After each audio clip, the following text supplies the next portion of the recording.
Pastor Victor Cyrus Franklin, lead pastor, Holy United Methodist Church. Also, as you see on the slide here, oversight over the First United Methodist Church of Inglewood, pastor there as well. In our system as Methodists, bishops send us where we go. They say you go where you are sent. Okay. And so I was assigned to be the pastor of First United Methodist Church in Inglewood First UMC in 2017. And so I'm also just so happy today to two members and leaders of Inglewood Church are here. Our church council chairperson, Melissa Arnold, is here with us. Yay, thank you, Melissa, for being here. Also, church council member Manu Tu'uolo'aki Murin is here. Amen. You get a lot of practicing Pacific Islander names when you're in a congregation that's that diverse in that sense. And so I'm going to tell a story about the journey of an affordable housing development project there at the First United Methodist Church of Inglewood, of which Holman is one of the partners now in this endeavor. And as you can see here, working under the idea of building a home of hope and healing in the heart of Inglewood. All right. I need a timekeeper. They said 10 minutes. I'm going to try to be 10 minutes. Okay. So the first thing I want to share, this is a video presentation. This is a video of a news story, a local news story that can tell the story hopefully more vividly than just if I were just to speak it verbally. So let's check out to see what happened with Spectrum News 1, talking about affordable housing in churches. Our biggest issues here at home now, affordable housing and homelessness. Although our region is plagued with a lack of affordable units, some groups are playing their part in addressing this crisis. And in the spirit of Sunday, our Chase Beach is here to highlight a faith-based organization. Hello, my friend. Hi, Taylor. It's so good to be with you on this Sunday. So what we are looking at is something called YIGBY, or Yes in God's Backyard. It's a movement focused on building affordable housing units on church property. Now, many churches across the U.S. and here in SoCal have a lot of land, but not much use for it. So rather than sell that property, some houses of worship across all denominations are using it to help people in need.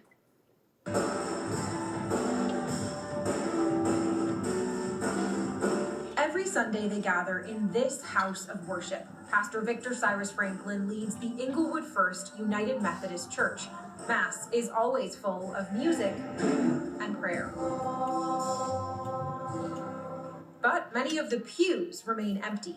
It's not an uncommon sight across the country. Today, 28% of U.S. adults are religiously unaffiliated, compared to 16% in 2007. While Inglewood First United has a devoted congregation, there are just 65 members in total. For such a small group, they have a lot of space. And then we own the building in the rear as well. So really, these are 3 parcels of land that the church owns. It's almost an acre. Pastor Cyrus Franklin says it's a testament to how much activity used to happen here. The equivalent of a Planet Fitness was at the church at the time. The equivalent of the coffee house was at the church. But now Inglewood First United is hoping to build a new hub of community with affordable housing. Beneath the stained glass in the sanctuary sit new images of hope.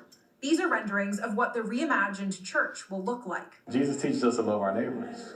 Well, one way we can love our neighbors is to make sure our neighbors can afford to live here. The sanctuary will remain in place, but the long disused buildings around it will become 60 low-income units. The church is leasing the property to an affordable housing developer. No one living on site has to join or become a member, and Pastor Cyrus Franklin says they'll use the funding from that lease to help their mission in serving the community. It's a model that's gained traction at every level of government. Recently, LA County hosted this summit to help faith leadership learn how to use their land for affordable housing. Supervisor Hilda Solis attended the summit. There is that element of individuals in our faith community who don't want to see their communities gentrified, who want to keep communities and families whole. Participants heard about SB 4, a California Senate bill that passed last year with almost unanimous support. It allows faith-based organizations to bypass some construction and zoning red tape to allow housing to be built faster. The decision to repurpose this property was part of a long community discussion, but congregants now say they're excited. The property is being put to good use. I think our church likes to help the community, and affordable housing is one of the ways we can do that. Pastor Cyrus Franklin says it's all part of the church's mission. It's about helping because the love of God is flowing from us to help one another in these times of need. a house of worship, soon to become a home for Angelinos in need. Inglewood First United Methodist Church expect to break ground on. All right, let's give it up, give it up, give it up, give it up, give it up. All right, so this is the human interest feel-good story part of it. That's one side. That's one way to tell the story. We're going to dig in a little deep with the time that I have left to talk about the process and the journey to get there. One, when I was appointed to serve at First Church in 2017, the issue in the community was rent control. No rent control ordinance in the city of Inglewood. Month to month, rents going up for not just community members, but church members as well. We tell the story. One of our members was a member of the Inglewood Unified School District School Board and had to resign from the school board because she was priced out of her apartment and couldn't find an apartment in Inglewood where she could live. Okay. So it was core not just to the community, but to us as a congregation. It was personal, if you will, for us. And so when I was appointed, their rents at that point had increased 31%, right, in a 6-year period. And so we got involved with the fight for rent control in Inglewood. And so we joined the Uplift Inglewood Coalition, and that's how we were introduced to LA Voice. And we were part of it, helping to get 14,000 plus signatures for rent control on the ballot. Rent control passed, a 5% cap on rents passed in 2019. So us being a part of that campaign for 2 years, we were a part of that effort, all right? All right, so you can see me and us and all of us doing our thing, going door to door, church to church, business to business, faith organization to faith organization, working together for rent control. And it was at that point we were celebrating, but then it was also around that time we found out that the charter school on the premises had lost their charter. It was a middle school, over 250 plus people on campus a day paying rent, $20,000 a month in rent. And we found out that by that August, we were no longer receiving $20,000 a month in rent. Okay. Again, it's a smaller membership, multi-ethnic, working class congregation. Need that income just to stay afloat, just to stay. That was 75% of our church operating budget, right, came from rent. And so out of that, we began to explore what the options were. We explored winter overnight housing. We explored partnering with tutoring programs and after school programs to use the space.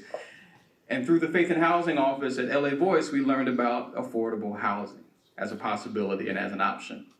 And we began that journey. From that point, we organized community meetings, community forums to get feedback on the process. What does the community need? What, not just in terms of housing, but support programs, other types of things that could be a resource to this community. And so this was one of our meetings there in 2021. You know, it's the heart of the pandemic because everybody got a mask on up in there, right? In the middle of the pandemic, bringing the community out. And out of that, we formed a vision. So 60 units on site of affordable housing for local workers and houseless seniors, okay? We are about 3.5, 4 blocks from the SoFi Stadium. So we said, so folks who are low-income workers working at the stadium can walk to work from the church and not have to catch public transportation for an hour, 2 hours to get to and from work. So that was the thinking. How can we be a resource for the community, for those workers, you know, who are here? So again, and seniors. And then to also build a community hub right next to the sanctuary to exploring possibilities of programming, everything from workforce development, working with partners like CLU, some of us familiar with CLU, Clergy and Laity United for Economic Justice, youth mentoring programs. They have a long history of hosting youth mentoring programs. Preschool music education. The LA Philharmonic Orchestra Youth Orchestra site is in Inglewood now, right, on Manchester and La Brea. They don't have enough space, capacity for all the kids and families that are applying. Well, maybe you can come to the church once a week and get some music lessons so that when you're accepted into the program, you already have some musical theory to build on once you get there. So, and maybe create a pipeline for some church musicians, you know. In the process, somebody might rediscover the pipe organ to do something creative with it. Family support services and expanding the food distribution. So look at all these possibilities, you know, through the formation of a CDC. And then completely renovating the site. So this is an image of one of our renderings for the future of the church. This is another rendering. This is a building, that is 90 years old, which some of us who are in congregations know about deferred maintenance literature.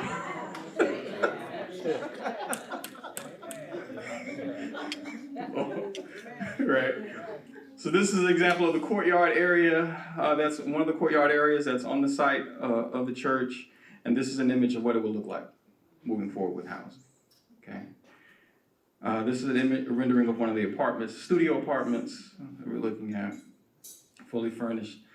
For those church folks who are really traditional, high church folks, the sanctuary is cruciform, so it's in the shape of a cross if you're looking, from the sky. So there are the wings with pews on the right and the left where you sat as a punishment if you were late for church because you can't see or hear anything. Right, so you're sitting over there. So we haven't had folks sit in these pews for a very long time, right? So the vision, of course, is to convert this space into this space. Right. So it's an adaptive reuse, that's the language. So you learn a whole new lexicon that you didn't get in seminary, when you're doing this process. An adaptive reuse project visions, the aerial view, Google Maps. And so again, positive feedback from the city. Didn't start out that way, but we got there. Positive feedback from city housing, city planning, mayor's office, had two community town hall meetings. And we're on track to break ground this fall for the development, right? All right. Number of community partners. Again, it's a smaller membership church. So this is about building capacity to do a project like this, right? Building capacity with partners. And so you can see a number of the partners here that have been along with us along the way. Again, Uplift Inglewood Coalition. Because they heard about the project, there were students from Cal State University of Long Beach, social work students, master's students, who heard about the project and reached out and said, can we partner with you? And in the heart of the pandemic, led a mental health series for the congregation and community members to help folks learn practices to practice stronger, to gain stronger mental health in the course of the pandemic. So we did breathing workshops, sleeping workshops, other ways to help our community. So because they heard about this, that created other opportunities, right, to partner. As you can see, again, LA Voice, Faith and Community Empowerment, Congregational Land Committee, LA Philharmonic, so many others. So part of the journey in the story, and I'm going to close, and this one of those preachers said, and I close, and as I close. So we're very excited about this in terms of the journey. Just in April, April the 8th, a group of us, a delegation of us traveled up to Sacramento from here to Southern California for a vote of the California Debt Limit Allocation Committee, again, CIDLAC. Again, you learn these acronyms along the way, right? And so you see an image here, you see me, next to me is Sandra Bishop. She's the chairperson for the personnel committee, there at Holman, along with Sister Manu, State Treasurer Fiona Ma, State Controller Malia Cohen, my supervisor, District Superintendent, Pastor Siosaya Tuitahi, and the current site pastor for Inglewood, Pastor Mona Lisa Siofele Lolohia. So we all traveled up there for a vote where we were approved for $22 million in bond allocations from the state of California and $1.6 million in federal tax credits. So that helped to close a funding gap to build 60 units of affordable housing in Inglewood is $45 million. Cost $45 million. So there are different creative means of financing. You start learning about all that in the course of the process. It's not, nobody just cuts a check and it gets done. There's all these partners and investors and all these folks that come together to help make it work. But in the process, again, this was so important because this has been a 6-year journey for the church. It's been a 6-year journey for the church. And there are obstacles along the way. There are stumbling blocks along the way. There are reroutes. And so we'll talk about this more, I think, when we get to the panel. But I just want to say this here in terms of the state. There are state set-aside funds for affordable housing developments for emerging BIPOC groups, emerging BIPOC development groups. So when we kept applying for state funds, we kept applying for the BIPOC set-aside funds because we don't have to compete with everybody else. We can compete with. And the Black Developers Forum reached out to us and said, we're not applying for this funding. And if we don't use the funding, they'll end the fund and send it somewhere else. Are you all ready to apply? We said, yes, we're ready to apply. We applied and then found out they were funding projects in Carlsbad and Oceanside. And not Inglewood. So if you have a fund that's created for the purpose of supporting emerging, which means new, development groups and BIPOC development groups, then how are we funding projects in Carlsbad and Oceanside? Did some of the research, some of the digging, the team started doing research. We 2 different rounds and we didn't get it. And which means 3 months passes, another 3 months passes, a year, all this time starts passing. Now, you know, we got to make the ends meet. We got to make the budget work. You start stretching that budget a year, 2 years, it starts to impact the life of the church. So come to find out, there were historic, large white developers that were creating fronts, subsidiaries fronted by black and brown faces. That were applying for these funds, and there was no process to vet who was applying for the funds at the time. So in the course of contesting it, a new process has been established to make sure that those groups applying for those funds are vetted. And in the process of doing so, we start to build a stronger relationship with the state treasurers, start to build a stronger relationship with the state controller, start to build stronger relationships. And over the course of that process, we were in line for those funds. So again, so we started to realize this was more consequential than just what we were doing for our local community. But through this local community work, we're talking about reinvestment of funds, not just for us, but across the state of California, in terms of rebuilding communities of color, with resources that are public resources. So in the course of the process, got a little traction. This is an article from the New York Times from last year. What would Jesus do? Tackle the housing crisis. So this is an image from there. The top right is members of the development team with the Inglewood City Housing Director, who's there with us there. And then at the bottom right, that was us lobbying with our state assembly member, Tina McKenna, with LA Voice in Pico, California, and Sacramento around affordable housing and housing policy. So you see Manu, you in almost every picture. You everywhere, you here. But you see us here again with our state assembly member and 2 of our community organizers from LA Voice at the time. So one more thing, this is just a last little video clip that was put together when we had our tour, because it's something, you know, you bring the state controller the state treasurer, Fiona Mock, comes to the city, that starts to bring the rest of the city out. So the mayor got to come out, the other folks got to come out. So why is the state treasurer coming to my city, right? So we have some video capture of that tour, and so this is our journey thus far. So again, we're looking to break ground in this fall. By state law, we need to do so by October 8th, because there's 6 months to do it from the time when the funding's been voted on. And then, and it takes about 2 years, we're projecting, for the construction itself.